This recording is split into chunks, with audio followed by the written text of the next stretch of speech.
Mesdames et messieurs, je vais traiter du problème des crises, mais au préalable, comme l'a demandé très justement mon ami Benkera, Berada Reda, je mets mon exposé sous l'égide de Jean-Louis Lemoigne, le grand maître qui a porté la systémique à son accomplissement et qui a joint la complexité et qui fut mon ami et mon frère pendant des années. Bon, cela étant dit, puisque j'ai parlé de la systémique, je dois préciser une chose. Alors que la théorie des systèmes complexes est une théorie qui s'occupe des systèmes dont les processus sont tellement liés en interaction qu'il est très difficile de prévoir leur devenir et leurs résultats. Moi, je dirais que tout système, quel qu'il soit, est complexe. D'abord, je dirais que tout ce que nous considérons comme objet est un système. Un atome est un système de particules, une molécule est un système d'atomes, un être vivant est un système de molécules, etc., etc. Autrement dit, tout ce qui se présente comme objet est une organisation faite d'éléments différents les uns des autres. Or, ce qui est tout à fait remarquable, déjà d'une façon populaire, on avait dit le tout est beaucoup plus que la somme des parties, mais d'une façon systémique, on peut dire que le tout organisé produit des qualités et des propriétés qui ne sont pas dans les parties et qui sont les émergences. Ainsi, par exemple, pour prendre l'eau, H2O, l'eau a des propriétés que n'a pas l'hydrogène et que n'a pas l'oxygène et qui lui sont propres. Un être humain a des qualités et des propriétés spirituelles et culturelles que n'ont pas simplement ses organes biologiques. Autrement dit, et c'est ça la ruine de tout réductionnisme, on ne peut comprendre un système que si l'on comprend la relation entre tout et partie. Pourquoi aussi? C'est parce que le tout peut très bien inhiber des qualités propres à des parties. Par exemple, un système dictatorial inhibe les qualités et les propriétés des individus. Cela étant dit, je pense qu'il y a, disons, 4 sortes de complexité. Il y a la complexité empirique des processus complexes, des théories des systèmes complexes.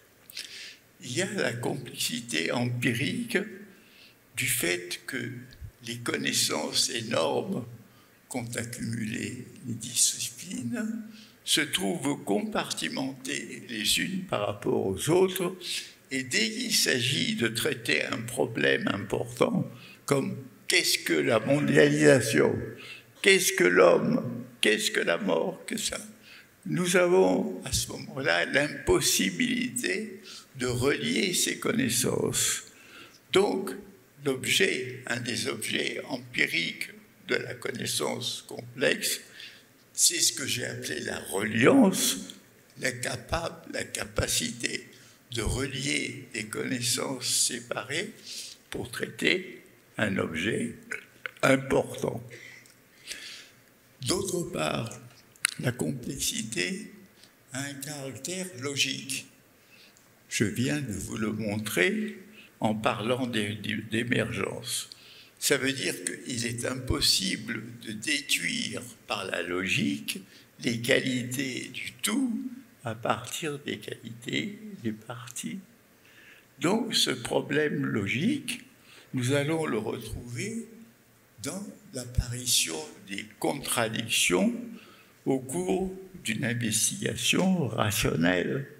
Par exemple, en microphysique, on a découvert qu'il était impossible de définir la particule, sinon à la fois comme corpuscule et comme onde, ce qui sont deux notions complètement contradictoires.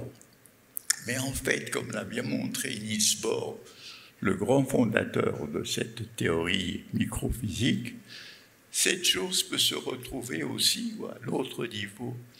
Si vous regardez l'individu, vous ne voyez plus la société. Si vous regardez la société, vous ne voyez plus l'individu. Si vous regardez l'espèce, vous ne voyez plus l'individu. Si vous voyez l'individu, vous ne voyez plus l'espèce. Or, ces réalités sont inséparables l'une de l'autre et selon des processus où la causalité n'est pas simple, puisque l'espèce, c'est-à-dire l'ADN, produit les individus qui sont les produits de cette cause. Mais les individus, en s'accouplant, produisent l'espèce en produisant des enfants, c'est-à-dire que nous sommes des produits producteurs. La société, avec ses émergences qui sont la culture et le langage, nous aide à produire les individus, mais les individus, de par leur interaction, produisent la société. Nous sommes des produits et des producteurs. La cause et l'effet sont liés et ne sont pas linéaires. C'est comme dans un système de chauffage où vous savez, un thermostat qui détermine la température idéale et dont l'effet revient sur la cause qui est le chauffage. Et tout ceci crée l'autonomie interne du système. Alors j'en viens à une dernière idée très importante aussi, c'est l'idée d'auto-organisation qui est le propre des êtres vivants. Or, cette auto-organisation a besoin, par la dépense d'énergie qu'elle produit, de s'alimenter à l'extérieur. Nous dépendons de la nourriture. Les plantes dépendent du soleil pour produire avec la chlorophylle. Donc, si vous voulez pour produire leur énergie, nous avons besoin de l'extérieur. Autrement dit, toute autonomie est en même temps dépendance. C'est-à-dire qu'il y a un lien entre deux notions apparemment contradictoires. Alors, cela étant dit, quand vous prenez, je prends un dernier exemple avant d'aborder les crises, si vous prenez la réalité humaine, qu'il est d'ailleurs très importante de connaître pour traiter les crises, vous vous rendez compte que non seulement nous sommes à la fois individus, partie d'une société, éléments d'une espèce, c'est-à-dire dans une trinité inséparable, mais en même temps, nous sommes des êtres à la fois rationnels et délirants, capables de passion et de folie. Nous sommes des êtres capables de technique et nous sommes capables de mythologie et d'inventions purement idéales, imaginaires. Nous sommes capables de vivre pour notre intérêt personnel et nous sommes capables de dépenser et de vivre pour autrui au détriment de notre estime. Cette complexité humaine, elle va se révéler au cours des crises. Vous avez quand même, prenez par exemple l'idée d'arrivée d'Hitler au pouvoir. Le parti nazi était un tout petit parti périphérique et à l'occasion d'une crise énorme, économique, la masse de ceux qui votaient socialistes ou communistes ont voté Hitler et ont porté au pouvoir. Et ce petit parti dont tout le monde pensait qu'il était insignifiant a joué ce rôle énorme dans l'histoire. Donc, là-bas, voilà quelques aspects sur lesquels, de la propre à l'humanité, sur lesquels nous allons revenir. Alors maintenant, avant de parler des crises, il faut interroger la notion même de crise. Bon. La notion est bien, vous savez que dans l'Antiquité, on appelait crise ce qui permet le diagnostic. Or, aujourd'hui, on appelle crise ce qui rend incertain le diagnostic. Qu'est-ce qui va se passer? Il y a une crise ministérielle. Quel va être le prochain gouvernement? Il y a une crise de la pandémie. Qu'est-ce qui va arriver, etc. Donc, vous avez cet élément d'incertitude propre à toute complexité. Mais essayons de décider ce qu'est une crise d'un point de vue systémique. Une crise est une rupture dans le système de régulation d'un système qui permet de refouler les déviances. Dans une société organisée, les déviances, que ce soit les criminalités, que ce soit les délinquances, sont réprimées et reposées. Bon. Quand arrive une crise, le système de régulation, pour une raison ou d'une autre, est atteint et dégradé, et ce qui était déviance tente à se transformer en tendance. Le système se détraque et nous ne savons pas s'il arrivera à se reconstituer, à se transformer, ou du moins à plus ou moins se replacer. Donc, au cours d'une crise, que se va-t-il se produire? La crise va développer, d'un côté, des processus d'invention et d'imagination capables de trouver une solution nouvelle à la crise. La crise, par contre, va développer au contraire des régressions, la recherche d'un sauveur, la recherche d'un coupable, un coupable souvent imaginaire, on va dire c'est l'immigrant, c'est l'étranger, on va chercher un coupable. Autrement dit, la crise est à la fois la manifestation d'une possibilité d'erreur et d'illusion incroyable, et en même temps une possibilité de créativité nouvelle.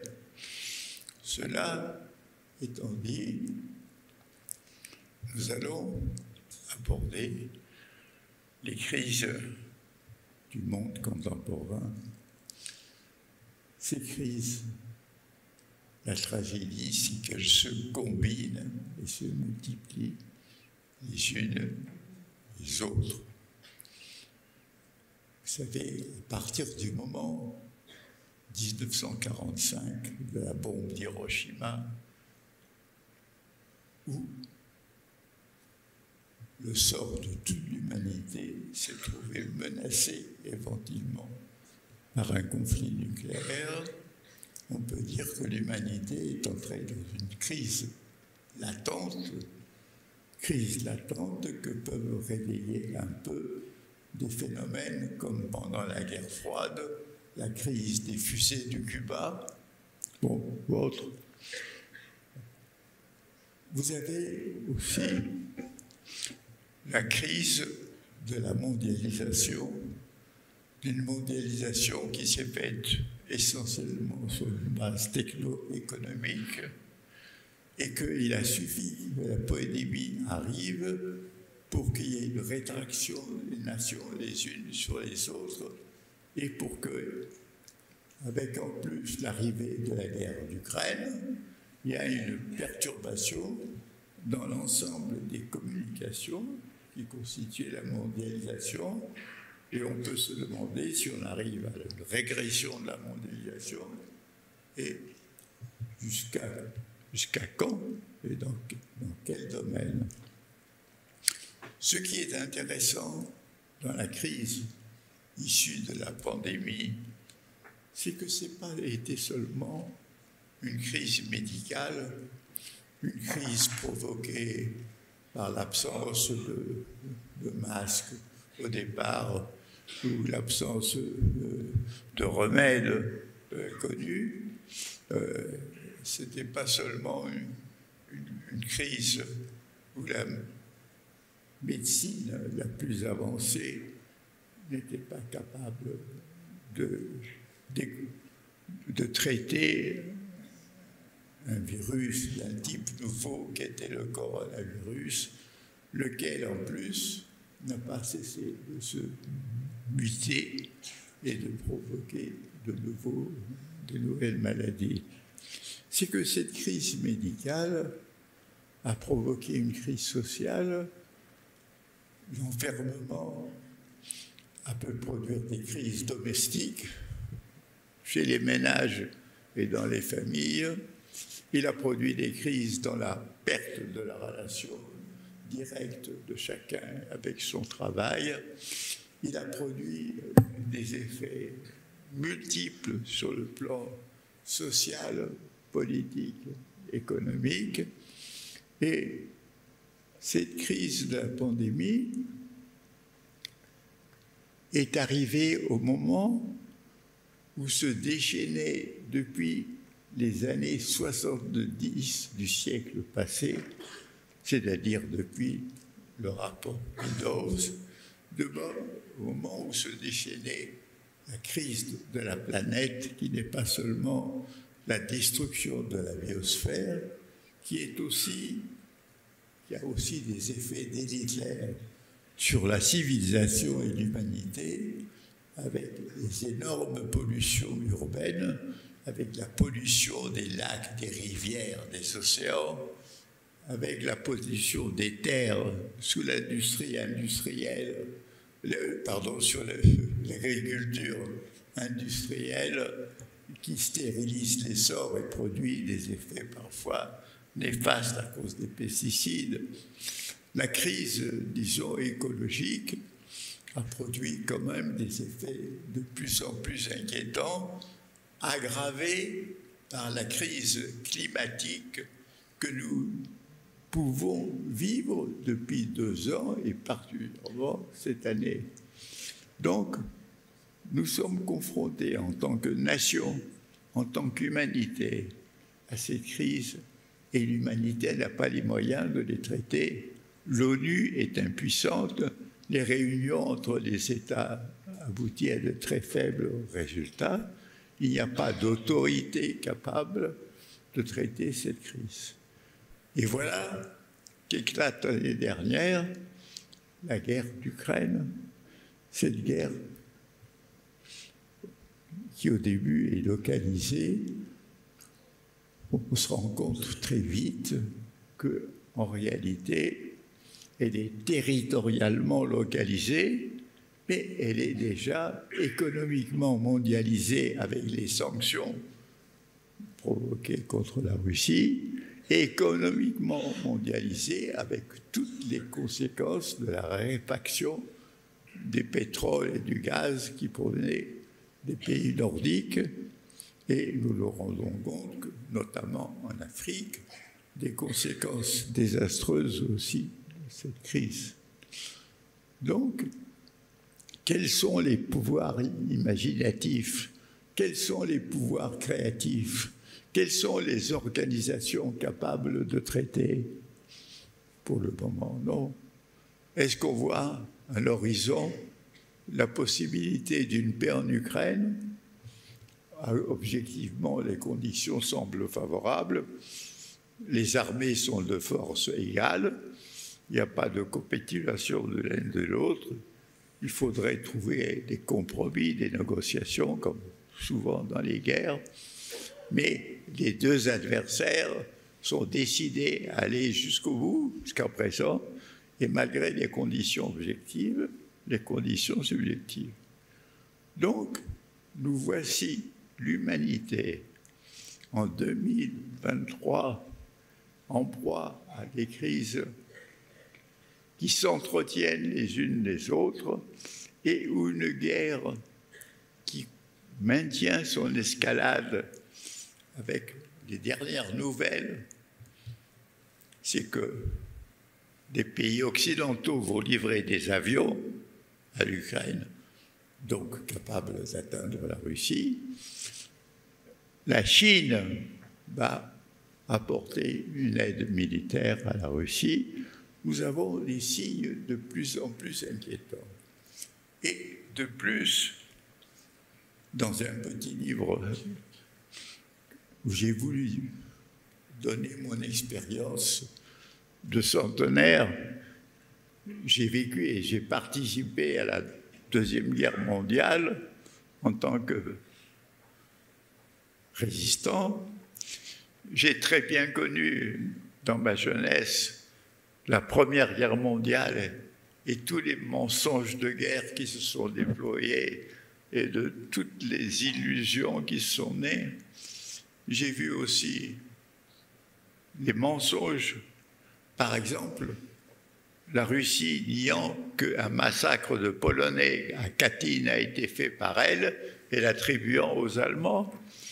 La guerre développe l'illusion, la propagande, la haine de l'ennemi, pas seulement de l'armée ennemie, la haine du peuple ennemi. Donc toute une série de symptômes catastrophiques. Et donc le vrai problème aujourd'hui, c'est la prise de conscience. Vous me demanderez les remèdes. Je ne peux pas les sortir de ma poche. Il n'y a pas de remède. Il y a d'abord les prises de conscience. Il faut pousser par tous les moyens les autorités à traiter le problème de la biosphère, c'est-à-dire de l'écologie planétaire.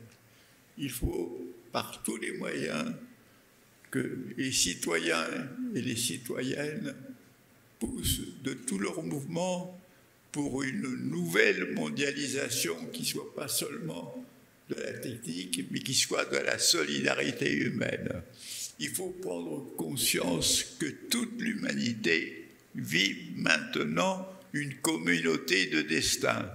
C'est toute l'humanité qui est menacée par le péril écologique, c'est toute l'humanité qui a été menacée par la pandémie, c'est toute l'humanité qui est menacée par la crise économique, c'est toute l'humanité qui est provoquée par le processus du déchaînement effréné du profit sur le monde, qui aggrave les inégalités et qui crée de nouveaux problèmes.